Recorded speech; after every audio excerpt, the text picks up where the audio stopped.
CBS Radio Mystery Theater presents...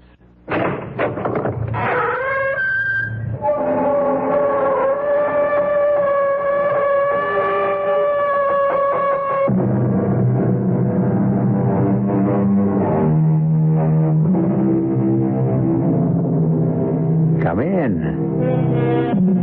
Welcome. I'm E.G. Marshall.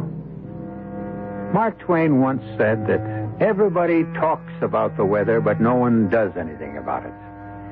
An ever-increasing army of people feel that way about pollution, but happily are doing something about it. Trying, anyway. But trying, mark you, against great odds. Odds which can be lumped under the one descriptive word, apathy. Apathy.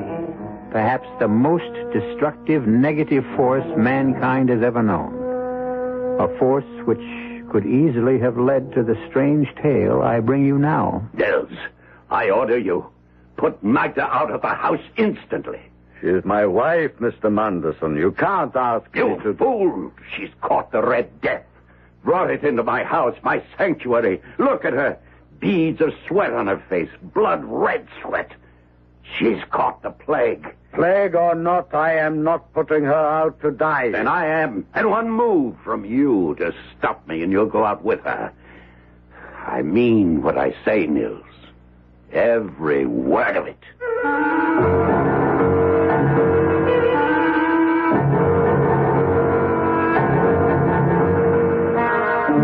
Our mystery drama, The Masque of the Red Death, was especially adapted from the Edgar Allan Poe classic by George Lowthar and stars Karl Swenson and Staats Cotsworth. It is sponsored in part by Sign-Off, the sinus medicines, and Anheuser-Busch Incorporated, brewers of Budweiser. I'll be back shortly with Act One.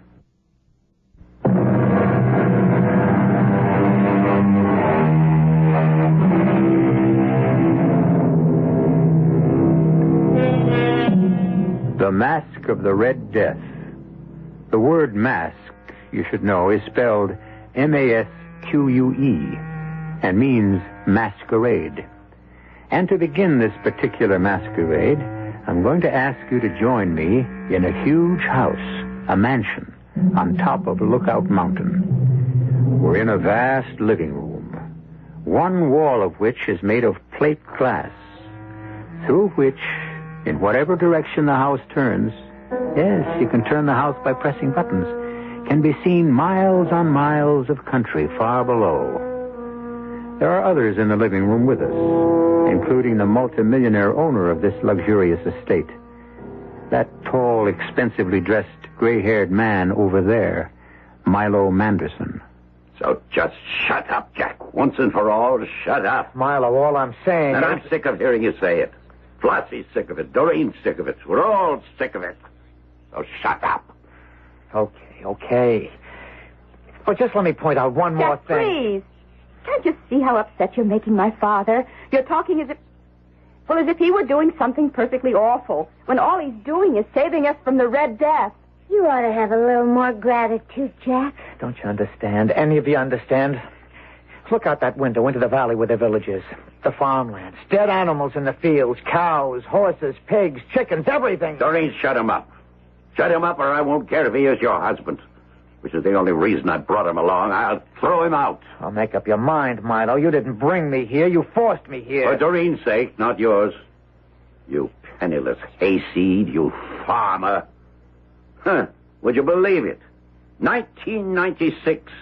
Here we are in the year 1996, and he's still farming like it was 20 years or 30 years ago. Not 20 years ago, Milo. Not 30, 100.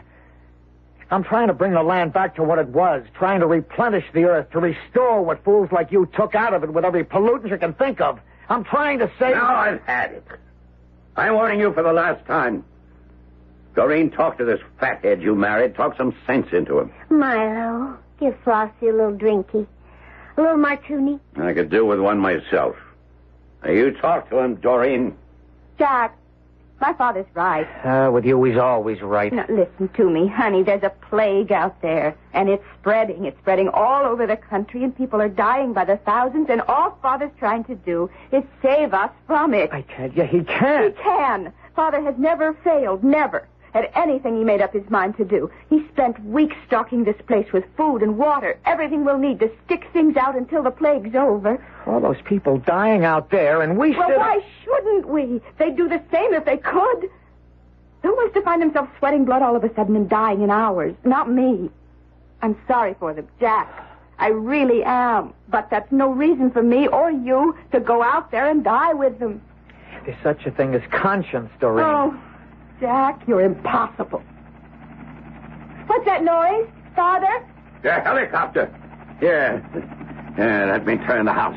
You'll be able to see it coming in from the east. There she comes. Who's the helicopter, Milo? Bringing in a couple I hired to do the cooking and housework. The Ostroms, Nils and his wife, Magda. I hired them through a New York agency and had my pilot fly them out. What about the plague, Father? They could be bringing it with them. I had them checked out, complete physical, and every precaution taken to keep them from any contact with people till they got to the chopper.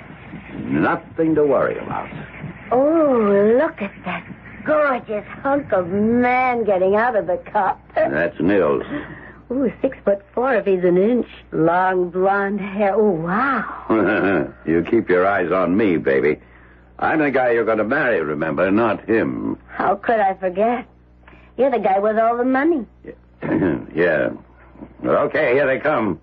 As soon as they get in the house, we lock the place up solid, and I mean solid. Nobody gets in or out till this plague is over. You're Nils Ostrom, that right? Yes, Mr. Manderson. And this is Magda, your wife. Yes, sir. I should tell you she cannot hear or speak. She is a deaf mute. A deaf mute? Well, how in Hades are we going to talk to her then? Give orders? She can read your lips. Excuse me, sir? Yeah, what? The pilot of the helicopter, he asked me to ask you, will you let him stay? No way. He is standing out there, sir, waiting for one sign or another from you. To motion him to come inside or wave him away. Well, he's going to get waved away. Wait a minute, Milo. What now, farmer boy? I'm going with him. Now, Jack, we've been through all this before. I'm sorry, Doreen. I love you. You know that. But I just can't save my own skin while others are dying. Not if I can do something to help. Milo, you forced me to come here. And I'm forcing you to stay. Father! Well, that'd defeat your own purpose, wouldn't it? To shoot me, Milo? Oh, no intention of killing you, Jack. Just a bullet through the leg to stop you, and I'll do it. I'm going to protect you from the plague whether you want it or not. Not for your sake, but for Doreen's. She loves you. You don't ask me why, but she does. That's the only reason I'm keeping you here. Nils, you and your wife start locking the place up. Yes, sir. Come, Magda. I'll wave that pilot off. You could have let him stay, Milo. You may be sending him to his death. And if it weren't for Doreen, you'd be going along with him. Now shut up and help get this place locked up.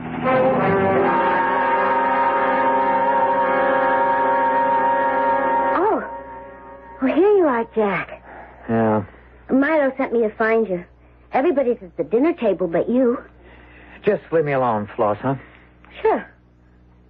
Only, where did it get you? Sitting in the dark, brooding. Look down in the valley, where the village is. Okay, Jack. I'm looking. What do you see? Not much. I mean, it's nighttime. There used to be a lot of lights down there. Like, you know, people in their houses doing whatever people do in their houses. But in the week we've been here... Hey, has it been a week? Yeah, a week. Well, anyway, since we've been here, at least half the lights have gone out. They didn't go out. They burned out. People died of the Red Death, and the lights just burned out. Tough? Is that all you can say? Tough? You realize what's happening out there? Not only down there in the village, but all over the United States, Canada, the world. Jack, baby. There's something you've got to understand about little Flossie.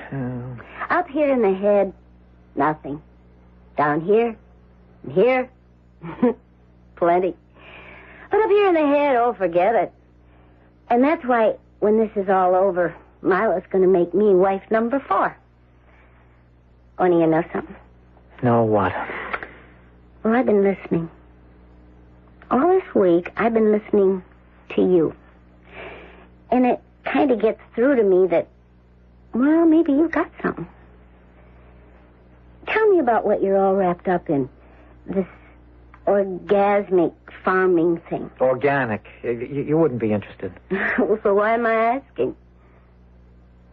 Well, it's simple. It's like a bank account. Well, that I know about. All right. So then, if you take out more than you put in... No bank account. Overdrawn. Fini. Exactly. So... Well, it's simple. The land, the earth, where all the world's food comes from, it's a bank account. Now, unless you want to be overdrawn, you got to put back in what you take out. Well, the world has been taking out and never putting back in. The land is bankrupt. It's overdrawn. It's poor, not rich anymore. So what comes out of it is poor, not rich. So no matter how much people eat, what they eat is practically worthless. Oh, yeah. You follow me, then? Like a tiger. If what we eat is worthless, well, then we get sick. We get sick.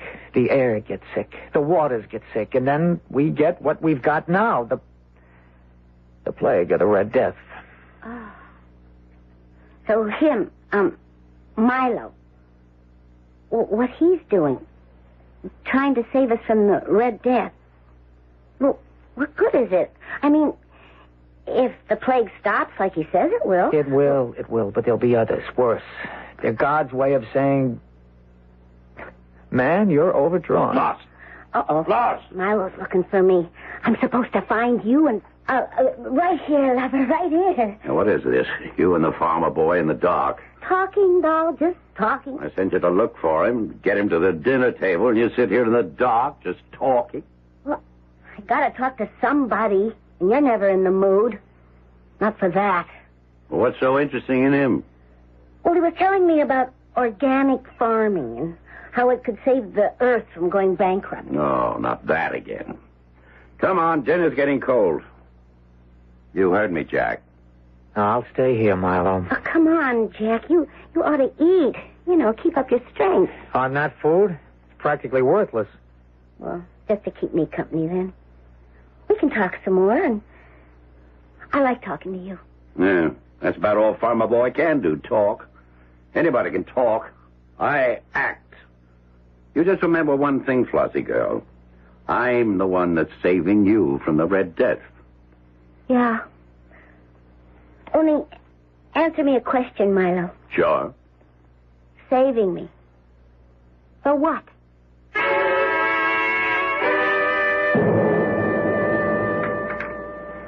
More souffle, Mr. Munderson. No. And I'll tell you something, Nils. Your wife's cooking hasn't been so hot in the past few days. She better get on the ball. I am sorry, sir, but she has not been feeling herself. I'll have more, Niels. I think it's quite good. Yes, madam. Yeah, and what about the coffee? I asked for another cup. Yeah, in a moment, sir. My wife is heating it. Anyone see the news on Global Vision today? Oh, I did, Doreen. Why? They said a plague is spreading, that it's shown up now in France, Italy, Spain, everywhere. Nothing surprising about that. I didn't say it was. I just said it was on the news. No need to take my head off, Doreen. No need for you to be sarcastic. I wasn't being... Oh, don't tell me. Look, all I said It isn't was... what you say. It's your attitude. I notice you don't take that tone with her. Me? How'd I get into this? You know how you got into it. Don't pull the innocent on me. If you're implying... Oh, skip it, Nils. Where is that coffee? Here's my wife with it now, madame. Magna, let me help you with the tray. I don't intend to skip anything. If you're implying that I've been up to anything... Look, you little... Now stop it, the two of you. The last 2 or 3 days you've been at each other like a couple of alley cats, and I'm sick of it. Well, you just tell your girlfriend... You watch your tongue. Flossie isn't my girlfriend. She's my fiancée. What's more... What the devil? Sorry, sir. I'm very sorry. My wife, the... The tray slipped from her hand. Magda! Look out, she's collapsing. Magda! Oh, my dearest. Let me give you a hand with her, Nils. No, sir, stand back. But, Nils... No, get back, sir, get back. Don't come near her. Can't you see? See what? Her face.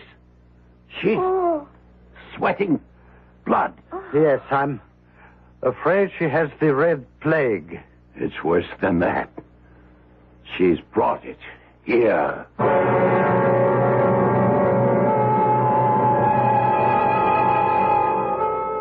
So, in spite of all precautions, the Red Death invades Milo Manderson's sanctuary, his barricaded retreat atop Lookout Mountain.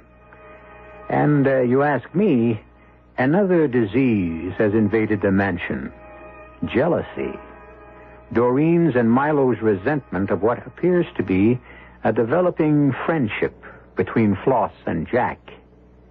I'll be back shortly.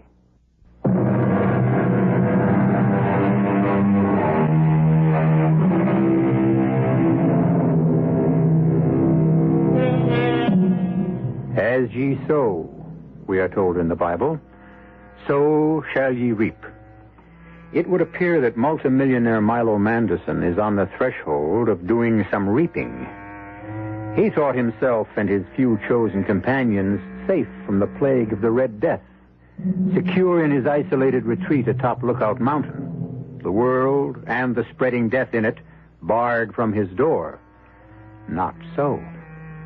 Magda Ostrom, wife of Nils, the couple Manderson brought to do the menial work of the household, has just collapsed. Get her out. What? Get her out. Out of this room, out of this house. Oh, now cool it, Milo. The woman's dying. And we're not dying with her. Ah! Father! Don't start breaking The things. money I spent to protect us, the precautions I took, weeks of thought and preparation. To doctors. How many doctors did I send them to examine them and check them out, make sure that they were free with a fight? Oh, Father, get hold of yourself. Now she comes down with it. In my own house.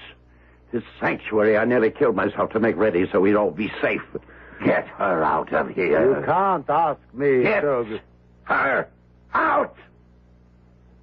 I will not. No, Mr. Manderson, I will not.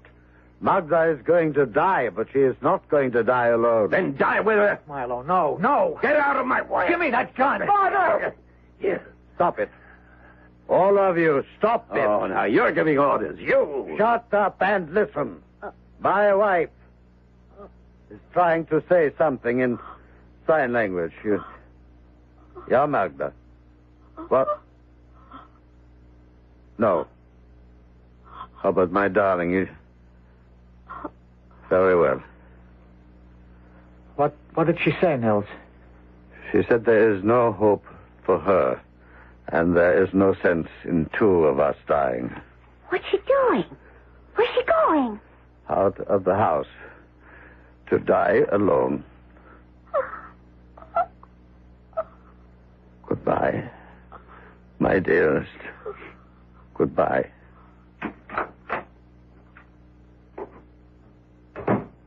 I'll see you dead for this, Manderson. Mr. Manderson. And I'm not scared by threats. No threat, Mr. Manderson. A promise. Business has been brought to a virtual standstill throughout the world. Here in the United States, countless thousands who tried and are still trying to leave the congestion of the cities for what is considered the relative safety of rural areas Shut that thing are off. blocked by military and local I said police. shut There that are thing riots off. in the... Oh, look. His face. The Red Death. He's got it. His face. Red. With sweat. All right, I'll shut it off. The sight of death becoming too much for you, Mr. Manderson? Shut up. I'm sorry, sir. I thought perhaps the sight of my wife's body lying out in the patio where she collapsed and died. Niels, you'll go too far, I warn you. I'd shoot you now if we didn't need you. Need me? For what? Are you also incompetent, so helpless you can't do for yourselves? The ladies can cook. Me? I can't boil water. And I don't intend to. That's what you are paid for. You are so like your father, madame. You think everything can be bought, even life. Now, you look here. Since your wife died 2 days ago, you've been acting like... Well, like anything but the servant, you are. Now, you just cut it out. You just remember your place. Remember who and what you are. Do you understand me, Nils? Totally, madame. Is there anything madame wishes before I go to make up the beds? Not at the moment, but when there is, I'll let you know. Thank you, madame. Now, that's the way to handle a servant. Nice going, Doreen. I'm proud to call you daughter. Well, I'm not proud to call her wife. The man isn't himself. He's broken with grief. He loved his wife. He saw her go to her death alone. He watched through this window as she collapsed out there on the patio and died before his eyes. And you treat him as if he were nothing, the way you treat me, treat Floss. I thought you'd become Flossie's champion, and now I know. All I'm saying is you It's can't... too much, as usual. You've got a big mouth and a head stuffed with hay. The trouble is here, we're bored. That's the one thing I didn't think of, that we'd get bored. We've been cooped up here for nearly 2 weeks now. 9 days. Will you please shut up? Well, 9 days isn't 2 weeks, is all I'm saying. I can take care of that. How, Father? Well, I don't know yet. I'll think of something. Meantime, how about some bridge? Not me. Sorry, Sick Marlo. of bridge. Well, then how about... blazes with it. I'm going up to the solarium to get some sun. I'll go with you, Father. Jack? No, I'll stay here. With Flossie, of course. Yeah, we'll have the orgy I've been planning for weeks. I wouldn't be surprised. Join me in an orgy, Floss? But you know something? What? I have joined you. What do you mean? Well, me, I'm no great brain, but... Well, I'd have to be a dope not to... Well, anyhow, begin to realize that you're right. Milo and Doreen, well, they're wrong. Oh? If you mean it, what you keep saying all the time, that is. You mean... Well, like the world's gone to hell. It's become a cesspool, you called it. Yeah, cesspool of corruption. But it can be cured, brought back to what it was once. Pure and clean and beautiful and healthy. You mean it when you say you want to get out of here and go out there into the world, right into the middle of the plague, whether it kills you or not, so that you can do all you can to help people build a brand new world? Yeah, I mean all that. But I can't get out. Milo's got the keys to every door. The windows are unbreakable. I could get the keys. Easy. You do that? You're with me, not him?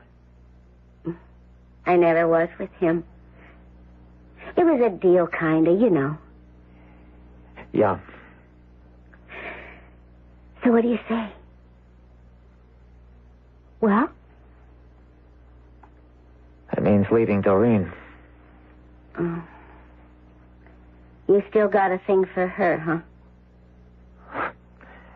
I never lost it. Oh. Well, you got decisions to make. Leave Doreen and do what you believe is right. Or don't leave Doreen and don't do it. A decision I don't think you need make, Mr. Reynolds. Not yet. Nils. I apologize. I overheard something of what you've been saying. Whatever your decision, it would be foolish for you to go out into the world right now, sir. You think so, Nils? I know it, sir. The plague is reaching its height. In a few days, it will begin to break and then recede. But right now, and for the next few days, it will be at its most dangerous point. But Believe me, sir, leave here now and your death will be assured. And you are among a handful the world cannot afford to lose. Not at this time. Nils, you're something else. You know that? Sometimes you talk like you know all there is to know. It'll be fun, Doreen. A barrel of fun. Costumes. What about costumes? That's all taken care of. Hey, now, Floss, Jack, yeah, you, Nils. I got a great idea. You say you're bored. You say life in the Milo Madison hideaway holds no variety for you, no spice at all for you. Well, I tell you what I'm going to do. I'm going to give you a party. A party? Not just a party, Jack the boy. A masquerade party. Are you crazy? What do you mean crazy? Party? A masquerade party?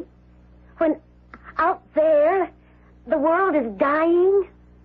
Milo, it's obscene. You see, Doreen, I told you. Beat my brains out thinking of something to liven things up, to keep us from going nuts with boredom. Where do I get? Where? You don't go along with this, Doreen. You don't. Well, I didn't at first. But then he changed your mind. What if he did? At least he's doing something. All you do is talk. That's all I can do. Locked in here, a prisoner. What more can I do? Something. I don't know, but something. Don't just talk.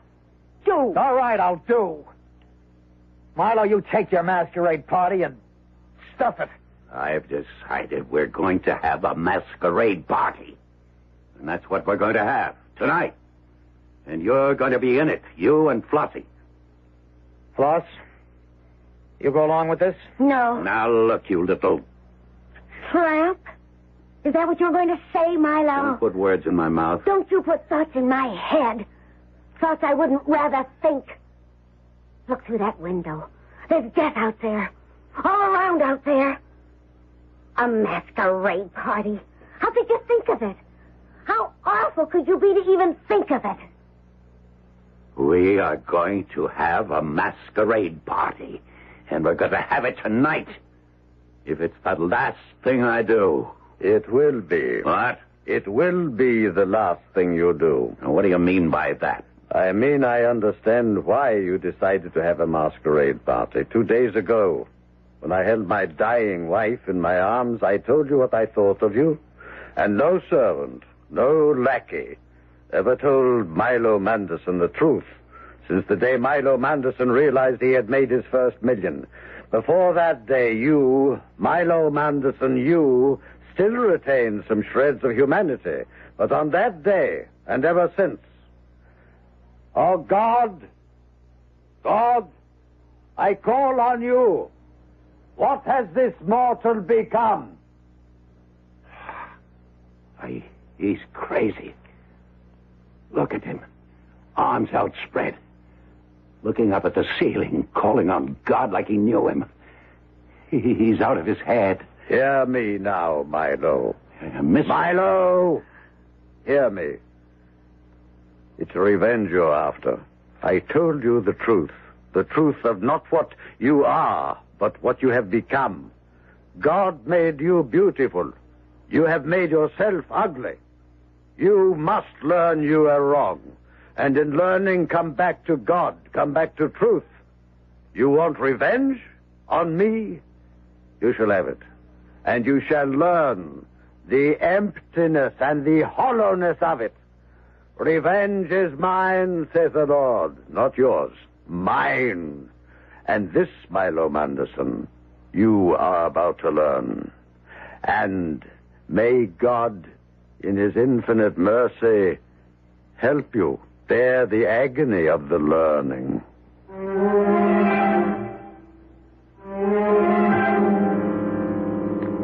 A strange speech, surely. Nils calls on God as if, as if he knew him as intimately as I know you. And we do know each other, you and I, very well indeed by this time, don't we? Ought to. Been together a long time. Pleasant time for me, anyhow. Hope for you, too. Back shortly with Act 3.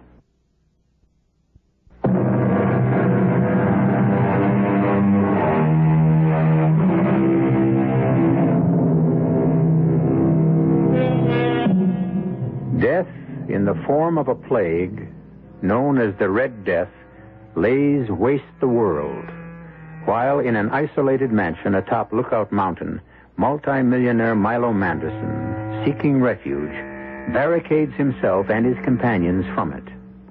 Now, vengeful or callous, or both, he proposes to hold a masquerade party to relieve the boredom of their voluntary imprisonment. We rejoin the small, beleaguered group in the vast living room of the mansion as... He's gone crazy. You have, Nils. You know that. You've gone crazy. No, not I, you. A long time ago. You don't see me acting like I was God. Don't I? I think Nils is right. In a way, Milo, you've come to think you're more than God, really. Well, now you are going too far, Jack. No. Wait a minute, Doreen. Wait just 1 minute. Let this hayseed husband of yours go on. So, God sent the Red Plague to wipe us all out. That is, eh? Maybe he didn't. Maybe he didn't have to. From where I sit, you created it yourselves. You're as crazy as Nils. Wait and see, Milo. Just wait and see. Yeah. And while I'm waiting, we'll have our party. Yes, there's a big closet in the game room, and it's loaded with costumes. From the bash we had up here a couple of years ago, Doreen, you remember? Yes. So you can all get your costumes from there. Nils, you break out the Port Rocher. I've been saving that champagne for a special occasion. And if you ask me, this is going to be a real special occasion. It will indeed be that, Mr. Manderson. The most special occasion of your life.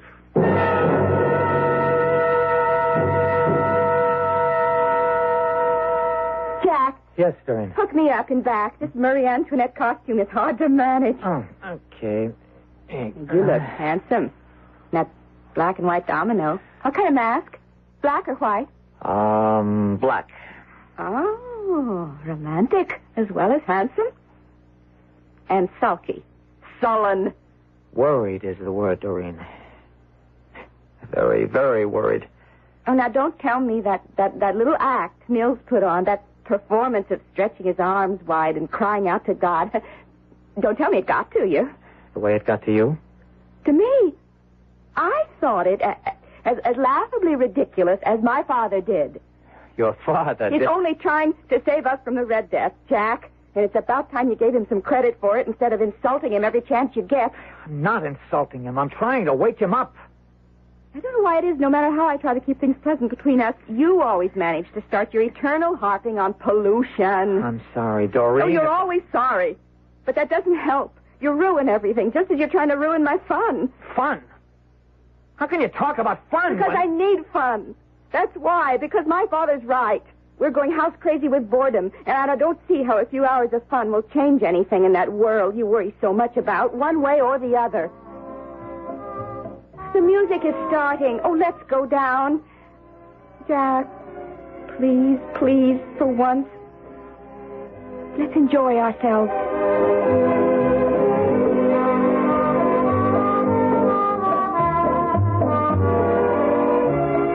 Come on, Floss, come on. The way you're dancing, put some life into it, baby. I don't feel like dancing. Well, you will.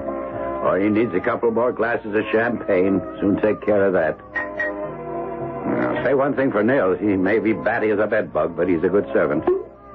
This Port Roger is perfectly chilled. Okay, honey. Another glass for you, and another for me. Bottoms up. I can't.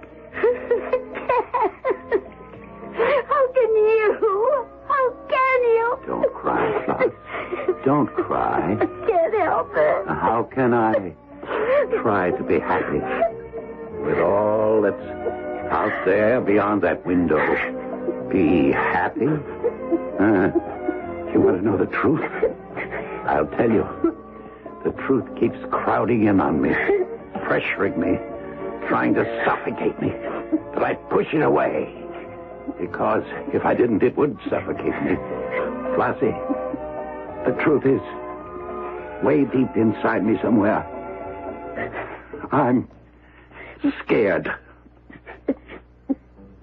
Scared? You? Doreen. Jack. Well, welcome to the party. Oh, look at you, sweetheart. Dolled up like Marie Antoinette. Careful you don't lose your head tonight. And Jack, hey, you look terrific in that black and white. What's it called?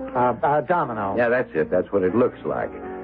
No, and say, you want to see something really terrific, take a gander at Flossie, a fairy queen. You look lovely, Floss. But white? My dear, you in white. No, hey, come now. None of that. Not tonight. Tonight, even if it is just for tonight, we're going to stop sniping at each other. Hold it. Wait a minute. We need Nils. He's a guest, too. He's a kind of a serving guest, but still a guest. Nils? Hey, Nils. The party's starting. Come on, join in. Coming. And hurry up. We all want to see what costume you're wearing. This one, Mr. Manderson. Yes. Who do you think you are? Who the devil do you think you are? I beg pardon, sir? Your costume, it's blood red. Suit, shirt, cape, the mask covering your face. All blood red. The Red Death, Nils? Yes, sir. The Red Death. Wait a minute. What are you up to? Simply turning off the music. So that's it, is it? You intend to ruin my little party, do you? You come dressed as a Red Death to throw a wet blanket over the fun we're going to have. Well, I'll take care of that right here and now. I'm ripping that costume off you, ripping all of it off. Beginning with the mask. There. I am not costumed as the Red Death, Milo Manderson. I am the Red Death. A skull. A blood red skull. No face. A skull. Blood red. You are the Red Death. God help me. God will not help you now, Milo Manderson. There comes a time when mortals must help themselves, and your time has come. What do you want of me? You may make a choice I will give you. You may make the choice for good or ill. Name it. I'll choose what's right, what's good. I swear it to you. You can choose to live. Yes. Or die. What do you mean, Nils? I'm sorry. That's not your name, of course. Oh, it will do. What do you mean? To live or die? One of you or your father, must die. And the choice I leave to him. Are you saying that Milo must choose either to give up his own life and save Doreen's or refuse and let her die? I am. Wow. I mean, wow. Nils, what about Floss? What about me? You have no part in this. When I am gone, as I soon shall be, when I no longer plague the world, you and others like you will be needed to restore it, replenish it. Me? Him I can understand, but me? I'm nobody. I'm nothing. And that makes you something. Milo Manderson, what is your choice? Haven't I anything to say about all this? Haven't I some choice in whether I live or die? None. But that's not fair. If my father chooses to let me die to save himself... But he hasn't. Not yet. Choose, Milo Manderson. Choose. Father. I can't die. I can't face death. It's too horrible. The thought is too horrible. Horrible. Your daughter dies then. Yes. What? What was that? He can't make a choice, don't you see? He hasn't the courage to choose death for himself or for me. Scared. He said it himself. Deep down inside, scared. And I never knew in all these years. Never knew. I thought he was the strongest man on earth, but he's just a scared child. Nils, take me. He must make the choice. Choose. Choose. No. Take her. Take Doreen. She offered, didn't she? She's not afraid. But I am. Look at me. Look, I'm sweating with fear. Look again. You're not sweating with fear, but with death. Red. Remember, I sweat. Blood. Red. I... Stricken, Milo Manderson. Stricken with the Red Death. But why? Oh, why? You gave me a choice. And again, you chose the wrong one. You chose to do evil instead of good, as you always have. Always. Now die. No! Die. And may your soul go to the hell it deserves. No!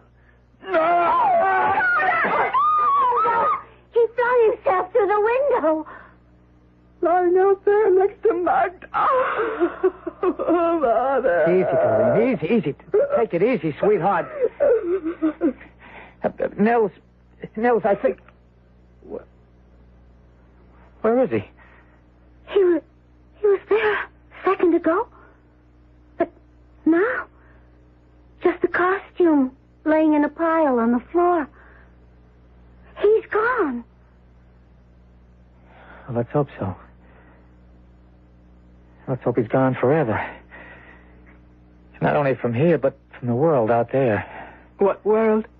What's left of it? There are still some lights burning in the village. And everywhere else, I guess. Those that are left.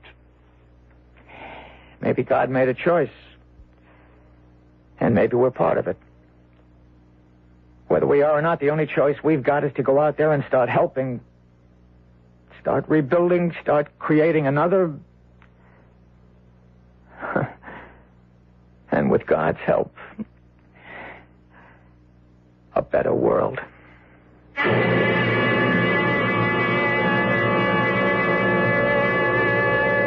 So ended the mask, the masquerade, if you will, of the Red Death. The year 1996 isn't too far off as years go. And as we know, there are men and women in the world today with the foresight to see what lies ahead if the pollution of our air and our water and the very earth itself isn't brought to an end. I'll be back shortly.